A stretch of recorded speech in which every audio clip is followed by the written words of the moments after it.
नमस्कार दोस्तों, संस्कृत व्याकरण के कर्मकार द्वितीय विभक्ति में आप सबका हार्दिक स्वागत है। द्वितीय विभक्ति में पिछली वीडियो में हमने तो धातुओं के बारे में बताया था, द्विकर्मक धातु। तो आज जो है हम उनका प्रयोग बताएंगे। द्विकर्मक धातुओं का प्रयोग जो है वाक्यों में कैसे किया जाता है। द्विकर्मक का मतलब है दो काम एक साथ, एक वाक्य में दो कामों का होना, यानी दो कर्मों का होना। तो उसके बारे में बताएंगे। इसमें जो है कारक का कोई विधान नहीं होता है।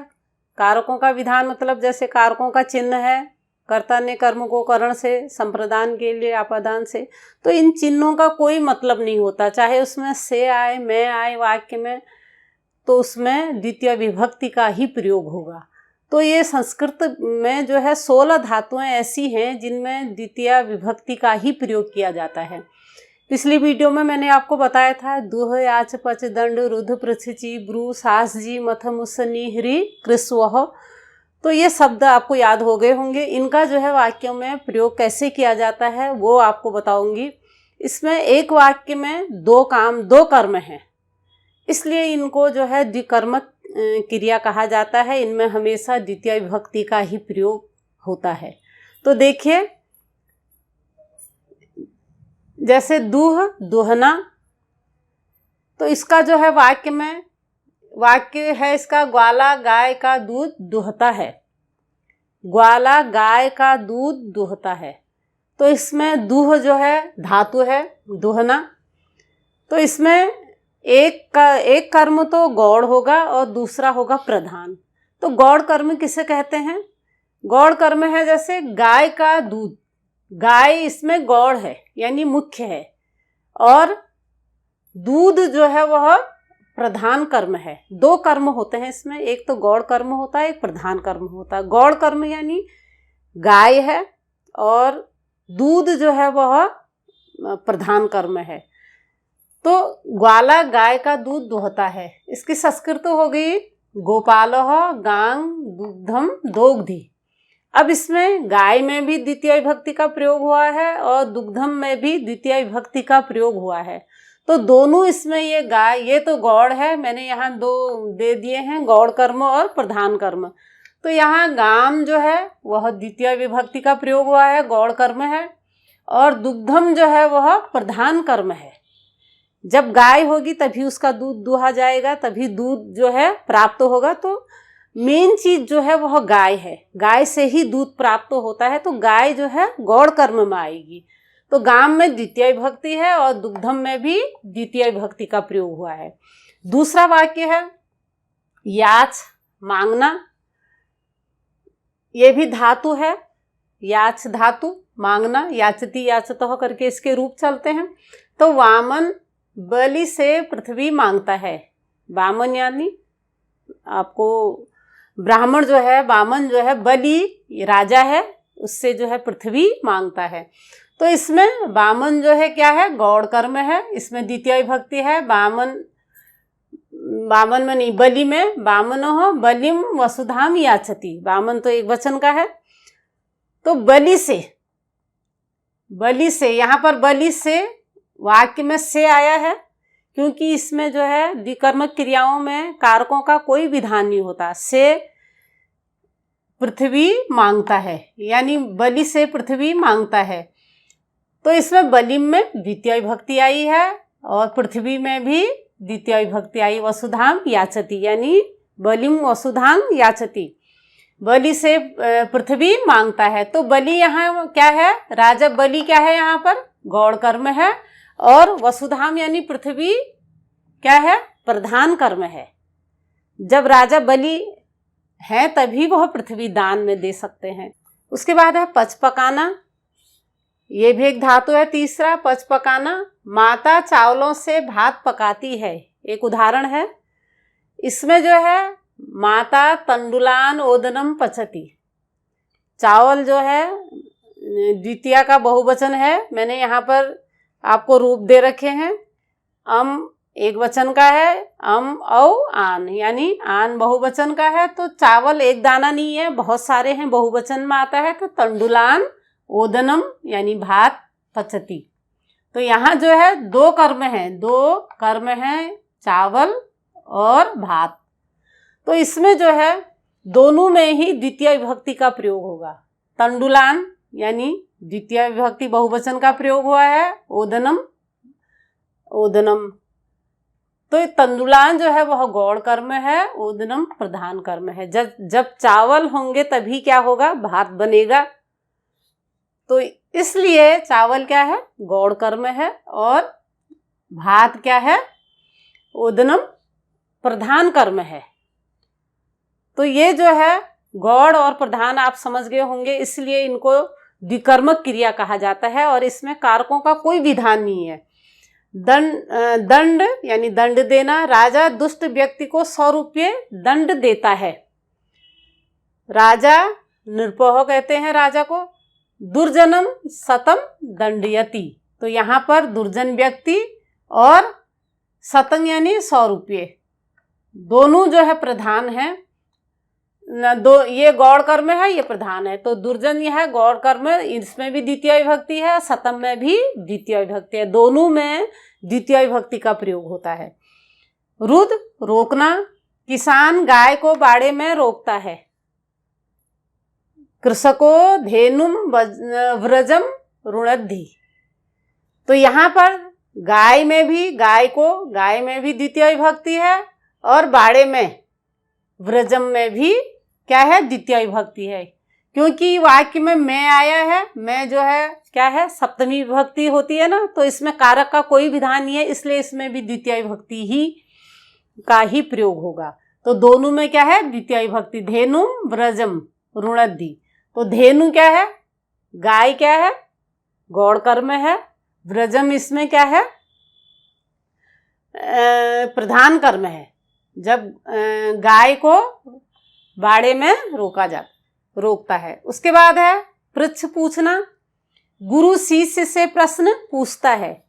तो गुरु शिष्य से शिष्यम प्रश्नम पृच्छति। तो यहाँ शिष्य गुरु शिष्य से प्रश्न पूछता है। तो शिष्यम में भी द्वितीय विभक्ति और प्रश्नम में भी द्वितीय विभक्ति। तो शिष्य यहाँ पर गौड़ कर्म है, प्रश्नम प्रधान कर्म हो गया, प्रश्न पूछना। तो दोनों में ही द्वितीय विभक्ति का प्रयोग हुआ है। चीज चुनना। वह वृक्ष से फूल चुनता है। अब आपने कारकों में पढ़ा था कि किसी से कोई चीज अलग होती है तो पंचमी विभक्ति का प्रयोग होता है। तो यहाँ तो वृक्ष से फूल अलग हो रहा है, लेकिन नहीं, चीज चुनना जो है वह द्विकर्मक धातु है, इसमें हमेशा द्वितीय विभक्ति का ही प्रयोग होगा। तो यह सह वृक्षम पुष्पाणि चिनोति। तो यहाँ पर वृक्षम में भी द्वितीय विभक्ति है, पुष्पम में भी फूल चुनता है, यानी बहुवचन का प्रयोग हुआ द्वितीय का। तो वृक्षम इसमें भी द्वितीय विभक्ति, इसमें भी द्वितीय विभक्ति। तो ये दोनों गौड़ कर्म और प्रधान कर्म है। उसके बाद है गुरु बोलना। गुरु छात्रों को धर्म की शिक्षा देता है। यानी गुरु जो है छात्रों को धर्म की शिक्षा देता है, धर्म की शिक्षा बोलते हैं। तो गुरु छात्रान धर्मम ब्रूते। बोलना कहते हैं, बोलना यानी ब्रूते बोलते हैं या शिक्षा देते हैं, बात एक ही है। गुरु छात्रान धर्मम ब्रूते। छात्रान यानी सभी छात्रों को, बहुवचन है छात्रान। धर्मम ब्रूते यानी धर्म की शिक्षा देता है। तो यहाँ छात्र भी क्या है, गौड़ कर्म है, और धर्म क्या है, छात्र भी गौड़ कर्म और धर्म प्रधान कर्म है। शास उपदेश देना। ऋषि शिष्यों को धर्म का उपदेश देता है। ऋषि शिष्यान धर्मम शास्ति। शिष्यान यानी बहुवचन है, द्विवचन द्वितीय विभक्ति का। धर्मम शास्ति यानी धर्म की शिक्षा उपदेश देते हैं। तो यहाँ पर जो है शिष्यान गौड़ कर्म है, धर्मम प्रधान कर्म, दोनों में द्वितीय विभक्ति है। उसके बाद है जीतना। जुआरी देवदत्त से 100 रुपये जीतता है। उदाहरण है एक, जुआरी को कहते हैं द्युतकारः देवदत्तम शतम जयति। तो यहाँ देवदत्त से 100 रुपये जीतता है। देवदत्त में भी द्वितीय विभक्ति है, शतम 100 रुपये में भी क्या है, द्वितीय विभक्ति। जयति जीतता है। द्युतकार देवदत्तम सतम जयति। तो यहाँ देवदत्त में द्वितीय विभक्ति, सतम में द्वितीय विभक्ति। देवदत्त यहाँ पर गौड़ कर्म है और सतम प्रधान कर्म है। दोनों कर्मों में द्वितीय विभक्ति का प्रयोग हुआ है। तो यहाँ पर से, में या का, की के इन कारक चिन्हों का कोई महत्व नहीं है, कोई विधान नहीं है। केवल इनमें क्या है, ये द्विकर्मक धातुएं हैं, इनमें द्वितीय विभक्ति का ही प्रयोग होता है। मथ, मथना, देवता क्षीर सागर से अमृत मथ कर निकालते हैं। मथ यानी मथना। देवाः क्षीर निधिम सुधांग मथनंती। देवा यानी देवता, यहाँ पर बहुत सारे हैं, तो देवा हमने बहुवचन प्रथम विभक्ति का क्या लगा दिया, बहुवचन का आह लगा दिया। देवा क्षीर निधिम अम लगा दिया, सुधाम द्वितीय विभक्ति है, मथनंती यानी अंति बहुवचन का है, प्रथम पुरुष का। तो इसमें जो है देवता क्षीर निधिम, इसमें क्षीर सागर से अमृत को मथते हैं। क्षीर निधिम में भी द्वितीय विभक्ति और सुधा में भी द्वितीय विभक्ति का प्रयोग हुआ है। क्षीर निधिम यहाँ पर गौड़ कर्म में है, इसलिए इसमें भी द्वितीय विभक्ति है। सुधाम यहाँ पर प्रधान कर्म है, इसलिए इसमें द्वितीय विभक्ति का प्रयोग हुआ है। मुस, चुराना, चोर राम के 100 रुपये चुराता है। तो चोरः रामम सतम मुसड़ाती। यहाँ पर राम के 100 रुपये, तो राम में भी द्वितीय विभक्ति का प्रयोग हुआ है, रामम, अम आ गया रामम, और 100 रुपये सतम, सतम में भी अम आ गया, 100 रुपये चुराता है। मुसड़ाती यानी चुराता है, राम गौड़ कर्म में है और सतम 100 रुपये भी यहाँ पर प्रधान कर्म है। दोनों कर्मों में द्वितीय विभक्ति का प्रयोग हुआ है। उसके बाद है नी, ले जाना। ग्वाला गाय को गांव में ले जाता है। तो ग्वाला को गोप कहेंगे, गोपः गाम ग्रामम नयति। गोपः यानी ग्वाला, गाम गाय को, ग्रामम गांव में ले जाता है। अब यहाँ पर गांव में ले जाता है, हमने तो पढ़ा था कारक में कि में सप्तमी विभक्ति होती है, लेकिन ये द्विकर्मक धातु है, इसलिए गांव में यहाँ पर सप्तमी न होकर द्वितीय विभक्ति का प्रयोग हुआ है, ग्रामम, अम लगा दिया हमने। तो ग्रामम नयति यानी ले जाता है। तो गाम यानी गाय को कहते हैं। यहाँ पर गाम जो है क्या है, गौड़ कर्म है, और ग्रामम प्रधान कर्म है। दोनों कर्मों में द्वितीय विभक्ति का प्रयोग हुआ है। उसके बाद है ह्री, हरना। ह्री मतलब हरना या हरण करना। ग्वाला गाय को गांव की ओर ले जाता है। एक उदाहरण है, ग्वाला को गोपः गाम ग्रामम हरति। ग्वाला गाय को गांव की ओर ले जाता है, यानी ह्री हरता है, गांव की ओर ले जाता है। ह्री हरण करना, ले जाना। इन तीनों का अर्थ लगभग एक ही है, लेकिन इनका अलग अलग परिस्थितियों में इनका प्रयोग किया जाता है। तो गाम में भी द्वितीय विभक्ति है और ग्रामम में भी द्वितीय विभक्ति है, द्विकर्मक धातु है। ह्री हरना, हरण करना, तो ये है। उसके बाद है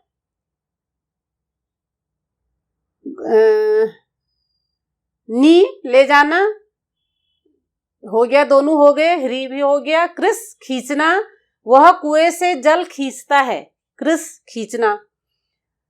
सह कूपम जलम कर्षति, कुएं से जल खींचता है। जब कुआं होगा तभी पानी होगा, इसलिए कुआं गौड़ कर्म है और जल क्या है, प्रधान कर्म है।